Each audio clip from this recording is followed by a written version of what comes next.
Hello friends. Nifty में आज narrow CPR का फॉर्मेशन था। असेंडिंग सीपीआर था लेकिन प्राइस की ओपनिंग सीपीआर से नीचे हुई थी।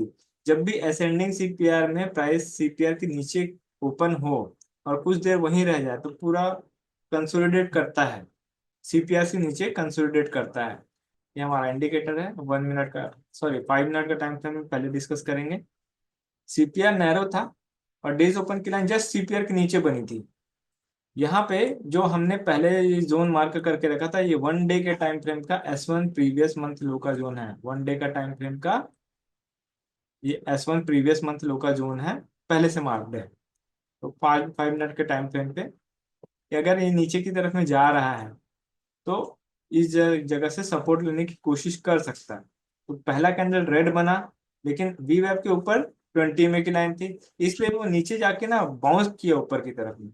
तो जैसे ही ये वी वेब के ऊपर में जाता है, इसका ऊपर की तरफ में जाना तय था। डेज ओपन की लाइन टारगेट हुआ, उसके बाद फिर से रेड कैंडल बना। अब यहाँ पे ना पूरा प्राइस ना जिगजैग जिगजैग किया है। आप देखो ये जो जोन आ रहा है, ये 15 मिनट का और 1 मिनट के 200 EMA SMA का एक बैंड है। तो पूरा उसी के अंदर में चला है। जब भी नीचे आता था बाइंग अपॉर्चुनिटी क्रिएट होती थी और 20 में पे जाकर के रुक जाता था, है ना। वी वेब के ऊपर 20 में के कॉम्बिनेशन होने से ये ऊपर की तरफ में जाते जा रहा था बार बार। लेकिन आज जो भी ना आगे ट्रेड कर रहा होगा उसको लॉस हो रहा होगा। अगर हम पुट का और कॉल का ऑप्शन लगाएंगे तो हमको पता चल रहा है कि किस किस जगह से रिजेक्शन आ रहा है, किस जगह से सपोर्ट आ रहा है। अगर हम पुट का ऑप्शन लगाते हैं, यहाँ पे डिसेंडिंग सीपीआर का फॉर्मेशन है और पहला कैंडल सीपीआर के पास में बना और ऊपर में बहुत बड़ा वीक आ रहा है। तो इसके ऊपर में क्या है, यहाँ पे सेलर है, मार्केट के नीचे दबाने वाले। वीवेब के नीचे 20 में की लाइन है, इसलिए यहाँ पे सेलिंग अपॉर्चुनिटी क्रिएट हुई। जब भी ये नीचे सपोर्ट पे आता था बाइंग ऊपर बन जाती थी, फिर सपोर्ट पे आया फिर बाइंग ऊपर, फिर सपोर्ट पे आया फिर बाइंग ऊपर। इस तरीके से नीचे जब भी सपोर्ट लेता था ऊपर में इसका टारगेट वीवेब या तो डेज ओपन की लाइन हो गई थी। इसके बाद फिर जैसे इसके बाद फिर वीवेब के नीचे 20 में की लाइन थी तो वो रेजिलेंटली नीचे की तरफ में आया था। हाँ, आखिरी में इसको डीके होना था। वैसे अगर हम निफ्टी का कॉल देखते हैं, निफ्टी का कॉल ऑप्शन में भी देखिए असेंडिंग सीपीआर में पहले कैंडल जो था ना वो रेड कैंडल बना के नीचे की तरफ में आ गया था। एस वन प्रीवियस डे से नीचे उतर गया था। वीवेब के नीचे उतर गया मतलब इसमें भी सेलिंग की अपॉर्चुनिटी मिल रही थी। ऊपर जा नहीं पा रहा था, क्यों? क्योंकि एस वन प्रीवियस डे से नीचे उतर गया था। इसी वजह से अगर इसके ऊपर में रहता तो फिर थोड़ा सा ऊपर 20 में तक जा सकता था। तो ये इसमें भी सेलिंग आ था। दोनों सीपीआर के नीचे था कॉल और पुट दोनों, इसलिए वहां दोनों में सेलिंग अपॉर्चुनिटी क्रिएट हुई थी। जब भी ना गुरुवार का दिन रहता है या एक्सपायरी वाला दिन रहता है, आज तो गुरुवार नहीं है लेकिन कल छुट्टी है तो आज ही पूरा एक्सपायर हो गया। तो जब भी एक्सपायरी वाला दिन रहता है ना, फर्स्ट हाफ में मोमेंटम नहीं आया तो सेकंड हाफ में शिफ्ट होता है, लेकिन वो हर बार शिफ्ट हो ऐसा जरूरी नहीं। कई बार प्रीमियम बहुत ज्यादा हाई होने की वजह से पूरा होल डे वहां पे कंसोलिडेट कर जाता है। और इसका रीजन हमको इंस्ट ऑप्शन में दिखेगा। अगर आज का हम एक्सपायरी लगाते हैं तो अब देखिए 22,400 के पास में ना कॉल पुट राइटर्स इक्विवेलेंट हो गए थे और ये पूरा होल डे इक्विवेलेंट थे। इसी वजह से प्राइस कहीं नहीं जा पाया। ट्रेंडिंग वाई में भी देखेंगे तो कॉल और पुट राइटर्स का जो लाइन है ना वो साइमल्टेनियसली ऊपर की तरफ में जाता जा रहा था। इसी वजह से जो राइटर्स है ना वो मार्केट को कहीं नहीं जाने देते। या तो एक दूसरे को ये क्रॉस करते तब फिर मूवमेंट मिलता, तो क्रॉसिंग मिला नहीं। कॉल और पुट का जो चार्ट है अगर फायर्स में देखेंगे तो आज का एक्सपायरी का कॉल पुट लगाने नहीं दे रहा है, एक्सपायर हो चुका है चार्ट करके। तो अब मैंने इसको नेक्स्ट वीक का कॉल और पुट लगाया हुआ है। अब देखिए नेक्स्ट वीक का कॉल पुट में यहाँ पे पहला कैंडल सीपीआर से रिजेक्ट कर रहा है और पुट में आप देखिए पहला कैंडल सीपीआर से ऊपर की तरफ में जा रहा है। तो इसमें सेलिंग अपॉर्चुनिटी क्रिएट होगा, इसमें बाइंग अपॉर्चुनिटी क्रिएट होगा। लेकिन यहाँ पे आप देखिए जो पुट है उसमें वीवेब के नीचे ईएमए की लाइन थी और यहाँ पे वीवेब के ऊपर ईएमए की लाइन थी। तो सेलिंग पॉइंट ऑफ व्यू से वीवेब के नीचे जो ईएमए की लाइन है उसमें सेलिंग ठीक रहता है। यहाँ पे वीवेब के नीचे ईएमए की लाइन थी इसलिए इसमें सेलिंग का अपॉर्चुनिटी मिला था और ये धीरे धीरे करके सीपीआर का अपर लोअर, फिर अपर फिर लोअर, इसी टाइप का पूरा चला है। और जब जब वीवेब पे आया वहां से रिजेक्शन मिला है इसको। तो आज बायर के लिए तो उतना कुछ था नहीं, सेलर के लिए थोड़ा बहुत मिल रहा था। तो कॉल और पुट को आप देख लीजिए, इसी टाइप का चला है। कॉल सेलिंग में अप्रोच किया, जैसे कि मान लीजिए वीवेब के नीचे एटीएम की लाइन एक बार आ जाती है ना, तो फिर हमको मिलता है नीचे की तरफ में, लेकिन नीचे सपोर्ट आ रहा था इसमें प्रीवियस डे लो, इसी वजह से इसमें ज्यादा पॉइंट्स कवर नहीं हो पा रहे थे नीचे की तरफ में। और पुट में ये नेक्स्ट एक्सपायरी है ना, इसलिए यहाँ पे दिख नहीं रहा है, लेकिन इस आज का जो एक्सपायरी था उसमें सीपीआर से रिजेक्ट करके वो पूरा S1 प्रीवियस डे लोग गया है। तो सीपीआर से के मतलब जब वीवेब के नीचे रेड कैंडल बना, तो यहाँ पे सेलिंग का अपॉर्चुनिटी क्योंकि वीवेब के नीचे ईएमए की लाइन है यहाँ पे, इसलिए सेलिंग का अपॉर्चुनिटी क्रिएट होता है। और जब जब वीवेब पे आया वहां पर से सेलिंग का अपॉर्चुनिटी ही क्रिएट हुआ है। जैसे यहाँ पे सेलिंग, फिर यहाँ, फिर यहाँ, फिर यहाँ, बार बार सेलिंग का ही अपॉर्चुनिटी मिल रहा था आज के दिन में। तो स्कैल्पिंग इसी तरीके से थी आज पुट में। अब आ जाते हैं कल का सीपीआर की तरफ। कल का सीपीआर बहुत ज्यादा नैरो बन रहा है क्योंकि आज पूरा होल डे कंसोलिडेट किया है। अब कल के जो सीपीआर है वो डिसेंडिंग सीपीआर है, लेकिन हमको हायर टाइम फ्रेम पे जो बोल रहा है उसके हिसाब से मार्केट में मूवमेंट को कैप्चर करना है। जैसे आज सीपीआर के ऊपर में एक ग्रीन कैंडल की क्लोजिंग हुई है, तो अगर हम इसको ये माने कि ये लास्ट वाला जो कैंडल है सुबह 9 बजे का स्टार्टिंग कैंडल होता, तब क्या होता, मार्केट ऊपर की तरफ निकलता अगर ग्रीन कैंडल बना है तो ये जो ग्रीन कैंडल ये बता रहा है कि हो सकता है थोड़ा सा ऊपर की तरफ में जाए। अगर ये जो जोन दिख रहा है इस जोन के ऊपर में रहता है तो ऊपर की तरफ में जाने के लिए कर सकता है मार्केट। अब देखिए यहाँ सीपीआर से R1 और S1 की दूरी बहुत करीब है, बहुत पास है, तो मोमेंटम बहुत फास्ट मिलेगा। तो अगर आज का जो सीपीआर है वर्जिन सीपीआर है, तो कल के दिन में वर्जिन सीपीआर भी एक रेजिस्टेंस का काम कर सकता है। बट हमको हायर टाइम फ्रेम में क्या बता रहा है, अगर इस जोन के ऊपर रहता है तो प्राइस ऊपर की तरफ में निकल सकता है। इसके लिए मैं 1 डे का टाइम फ्रेम लगाना चाहूंगा। ये है हमारा 1 डे का टाइम फ्रेम। कैंडल घुसा है इनसाइड रेंज में, तो टारगेट इसका कहाँ होना है, सीपीआर की तरफ में होना है। सीपीआर के पास में कौन सा खड़ा है, 20 EMA, 21 EMA। तो अगर प्राइस ऊपर जाना है तो 20 EMA तक जा सकता है। इसका लेवल आ रहा है 22,900 का लेवल, है ना। ऊपर जाएगा तो ये वाला लेवल हो सकता है। और अगर प्राइस इस जोन के अंदर घुस गया, S1 के नीचे घुस गया, तो हमारा नेक्स्ट टारगेट क्या हो जाएगा, प्रीवियस मंथ लो। तो मोमेंटम आएगा तो बहुत तेजी के साथ में आएगा। फिर भी अगर प्रिकॉशन लेना है तो हमको किन चीजों का ध्यान रखना है। अगर सीपीआर से ऊपर जाता है या R1 प्रीवियस डे हाई से ऊपर जाता है तो R2 तक अपने को ट्रेड मिल जाएगा, लेकिन R2 ब्रेक हो जाएगा ना, तो नेक्स्ट टारगेट इसका R3 ले सकते हैं। और ऊपर की तरफ में वो फिर निकल सकता है क्योंकि नैरो सीपीआर में बड़ा मोमेंटम क्रिएट होता है। और प्राइस गैप अप ओपन होके R2 लेवल से रिजेक्ट करे तो फिर वो हो सकता है थोड़ा नीचे आए फिर ऊपर की तरफ में जाए। डिसेंडिंग सीपीआर है तो ट्रेंड रिवर्सल बनेगा R2 के पास में। R2 पे खुलेगा, अगर रेड कैंडल बनता है तो R1 पे आएगा पहला प्रॉफिट। फिर अगर R1 प्रीवियस डे हाई से ग्रीन कैंडल बनता है तो फिर वो ऊपर की तरफ में निकालेगा और ऊपर में फिर बड़ा टारगेट मिल सकता है।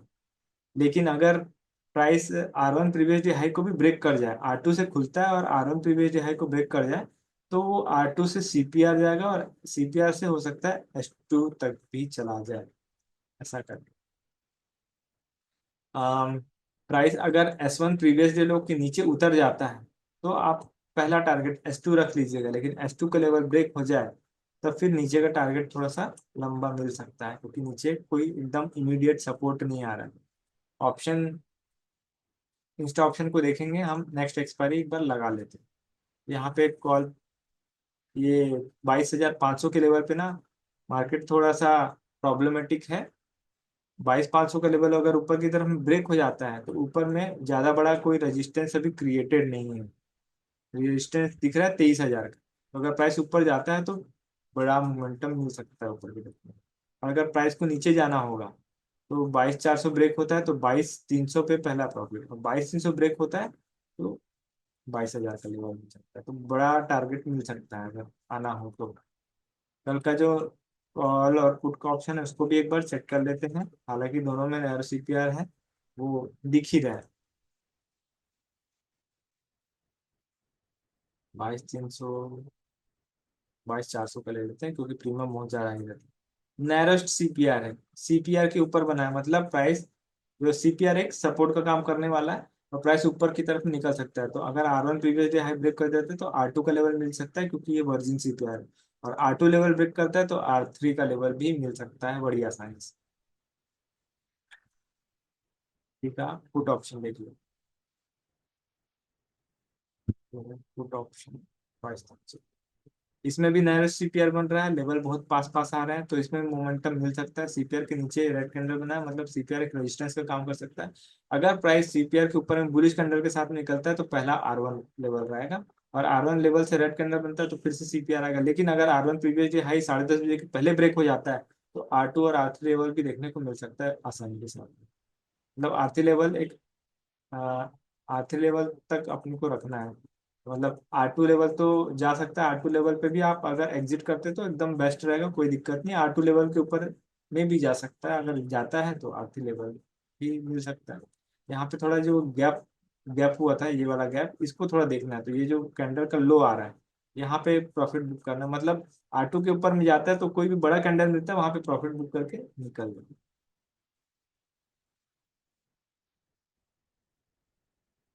ये हो गया निफ्टी का एनालिसिस। तो बड़ा मोमेंटम तो आने के लिए दिख रहा है। अब देखते हैं कि क्या होता है। कल का दिन छुट्टी है, तो कल के दिन में जो भी न्यूज़ वगैरह होगा उसका इम्पैक्ट हो सकता है पड़े। पर ग्लोबल मार्केट को भी थोड़ा चेक कर लेंगे कि क्या बन रहा है, कैसा बन रहा है, उसके हिसाब से। और गैप अप गैप डाउन रहेगा तो फिर कैसे ट्रेड करना है ये आप लोगों को पता ही है। आधे घंटे का हाई लो को मार करेंगे, उसके हिसाब से डिसीजन लेंगे। वोलाटाइल मूवमेंट आ सकता है, नैरो सीपीआर है, कॉल में भी, पुट में भी, और इंडेक्स में भी वोलाटाइल मूवमेंट आएगा। अगर नहीं समझ में आता है तो 100 या 150 रुपए का कॉल पुट, एलटीपी जो प्राइस रहता है, 100 या 150 रुपए का कॉल पुट होल्ड कर दीजिए। लॉन्ग स्ट्रेडल, कोई एक साइड जाएगा तो बड़ा पैसा दे देगा और एक तो डी के हो जाएगा। इस तरीके का भी ऐसे केस में करना, मतलब अगर ऐसे केस में चाहे तो कर सकते हैं। मंथली लेना है या वीकली सर? वो जो 100 100 रुपये आप जो बोल रहे हो। देखिए, हो क्या रहा है ना, यहाँ मंडे को छुट्टी है ना, अब मंडे को छुट्टी है। मंडे भी छुट्टी है, और हम्म। शुक्रवार को भी छुट्टी आ रहा है। मतलब इस हाँ। अगले हफ्ते एक दिन छुट्टी आ रहा है। तो अब प्रीमियम आप देख लीजिए, प्रीमियम अभी नेक्स्ट का बहुत ज्यादा है। प्रीमियम वही मैंने कहा ना, वही बहुत ज्यादा दो, लगा मुझे प्रीमियम्स। बहुत ज्यादा प्रीमियम है ना। कॉल देखिए थोड़ा ओवर प्राइस है, पुट अंडर वैल्यू है। तो कॉल ओवर प्राइस है, इसका मतलब अगर मार्केट गैप अप खुलता है ना तो फर्स्ट सेलिंग आएगी, मतलब रेड कैंडल बन के नीचे की तरफ में आ सकता है। तो कॉल ओवर प्राइस और हो जाएगा, अब ऑलरेडी ओवर वैल्यू है। अब प्राइस अगर नीचे की तरफ में जाता है तो फिर जा सकता है नीचे आसानी से। वही है डीके, तो हो सकता है गैप अप गैप डाउन में, लेकिन आप चाहो तो नेक्स्ट एक्सपायरी ले सकते हैं। कितना दिन बाकी रहेगा देखिए, फ्राइडे मिल जाएगा, ट्यूसडे वेडनेसडे थर्सडे, 4 दिन तो मिल जाएगा, 4 दिन में मोमेंटम तो आ ही जाएगा। ठीक है। पर 4 दिन में इतनी ज्यादा वो है प्रीमियम की, डीके मुझे ज्यादा लग रहा है। उठा के फिर पटक देंगे, पटक के फिर हाँ उठा देंगे। यही तो बात है जो ना लग रहा है। कि प्रीमियम बहुत ज्यादा हाई रहता है ना, तो सेलर के लिए ज्यादा अच्छा रहता है वही ना। मैं सोच रहा हूँ कि इस हफ्ते जो भी करूँ, अपनी बात कर रहा हूँ, मैं हम्म। जो भी करूँ इंट्राडे। जो भी, और हाँ इंट्राडे कर सकते हैं ना, कोई दिक्कत नहीं है, इंट्राडे कीजिए, वो तो बेस्ट है। मैं ऑप्शन अगर लगाता हूँ ना अभी का, 9 तारीख, 9 का भी लगा रहा, मैं कह 23। रहा था इस हफ्ते जो भी करना है, 3 4 दिन का मार्केट है खाली। हम्म। अगर इंटरडे में कुछ समझ में आया तो करेंगे, वरना नहीं करेंगे, बैठे रहो शांति से। फिर आप फाइनल में देखेंगे, क्योंकि अब जो स्टॉक्स का भी जो काम होगा वो मेरे ख्याल से अब अगले ही महीने में होगा जो होगा, कि लास्ट वीक आ जाएगा, उसमें स्टॉक्स में भी काम करने वाला नहीं होगा, डीके होगा जोरदार हर तरफ, बिल्कुल बिल्कुल सब में ओवरऑल। बिल्कुल। इस महीने का वैसे भी कोटा हो ही गया, बाकी देखिए बचाएं अब तो पैसे, हम्म। इंटरडे ही आपके साथ लगे रहेंगे बस, चलिए ओके। आप देखिए कैसा प्रीमियम कोलैप्स हुआ है ना, यहाँ पे देखिए, जिस दिन मार्केट गैप अप हुआ था, ये कहाँ खुला सीधा 522। कौन सा प्राइस? 13 रुपए वाला चीज, 11-12 रुपए वाला चीज सीधा कहाँ खुल रहा है? 530 पे। और वो ऊपर गया था कितना? 600 तक गया था। अभी उसका प्राइस क्या चल रहा है? जीरो हो गया ना। कितना दिन लगा? मुश्किल से 2 दिन। 2 दिन में सब खेल खत्म। इसलिए जो स्पाइक आ रहा है ना, ये जो स्पाइक आ रहा है, इसमें प्रॉफिट बुक करना है, होल्ड करके नहीं रखना है। जिस दिन प्रॉफिट मिला, एग्जिट। फ्रेंड्स, अगर आपको हमारा वीडियो कोर्स फ्री में चाहिए तो नीचे दिए हुए डिस्क्रिप्शन में जो हमारा डीमैट अकाउंट का लिंक है, उससे आप अकाउंट ओपन कर सकते हैं और नीचे दिए हुए व्हाट्सएप नंबर पर शेयर कर सकते हैं। इससे आपको हमारा कोर्स फ्री में मिल जाएगा और आप हमारे व्हाट्सएप के लाइव ग्रुप में भी ऐड हो जाएंगे, ताकि आपका जो भी क्वेरी क्वेश्चन डाउट है उसे आप पूछ सकते हो और सही समय पे सॉल्व करा सकते हो। अगर आपको हमारा वीडियो कंटेंट अच्छा लगा तो वीडियो को लाइक ज़रूर कीजिए और चैनल में नए हैं तो चैनल को सब्सक्राइब कर लीजिए। Thank you for advance learning, join our master class, link in the description below.